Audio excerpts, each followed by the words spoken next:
नमस्कार शॉर्ट खबर को स्वागत करुच्ची मु जगन्नाथ। तीनोटी खबर उपर नजर पकाइबा। प्रथम खबरटी होची निजर सिंदूर उजाड़िला खोद स्त्री स्वामी को छुरा माड़ करी हत्या घटना घटी कविसूर्यनगर थाना अंचल रे। गंजाम जिला कविसूर्यनगर थाना तथा बालीछाई फांडी गोविंदपुर गाँव में जघन्य हत्याकांड घटी। यह हत्याकांडर शिकार होती मृतक जनक होती कालिया सेठी एवं तांको स्त्री छुरी भूसी हत्या कर स्त्री सहित आउ क्यों व्यक्ति विशेष मान संपृक्ति रही से नहीं पुलिस तदंत आरंभ करछि।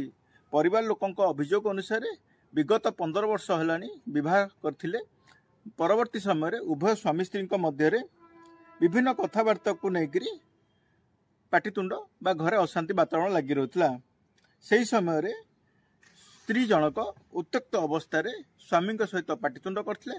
परवर्ती समय छुरी भूसी स्वामी को हत्या करछंती। एई नै थाना रे मामला रुजु होईची। प्राथमिक तदंत प्रक्रिया मध्य आरंभ होईची। द्वितीय खबर उपर नजर पकाइबा। पुणी थरे जळुची ब्रह्मपुर सहर। विगत किछि दिन धरी लगाण वर्षा रहितला ब्रह्मपुर सहर तातीरु सामान्य आश्वस्ति पाइथिले सहरवासी।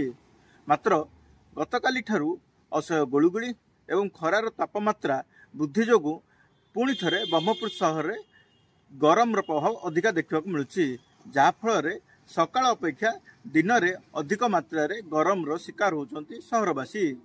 अपरपटे पाणीपाग विभाग सूचना मुताबक दिन अपेक्षा एवं राति 2 ରୁ 3 डिग्री वृद्धि होबार संभावना रही। तेज आसंता दिन में यह वृद्धि हेले आहरी असह्य गुळुगुळी बढ़िबार संभावना रही। तृतीय खबर उपर नजर पकाइबा। ब्रह्मपुर सहर में धीरे धीरे बिगुड़ुची ट्राफिक व्यवस्था।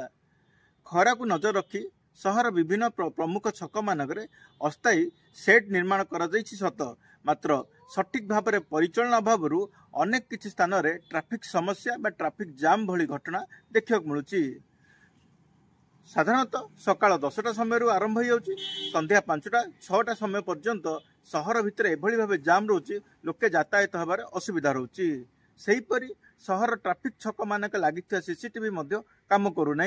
अपराधी को रोकवाई अपराधी को चेक देवाई पुलिस जो सूत्र आपणाई बा सीसीटीवी सूत्र आपणाई से सबू को एक प्रकार ठप हो जाइए। तेबे देखिबार अपेक्षा रहा पुलिस प्रशासन बा ट्राफिक प्रशासन केबे ए ऊपर नजर दौरान सहर ट्राफिक बिगड़ी जाइतिबा ट्राफिक स्थिति को केबे सुधारुछंती। Ganjam TV social media page गुड़िक रही से गुड़िक फॉलो करंतु एवं सब्सक्राइब करंतु। खबर सहित जोड़ी रुहंतु। नमस्कार।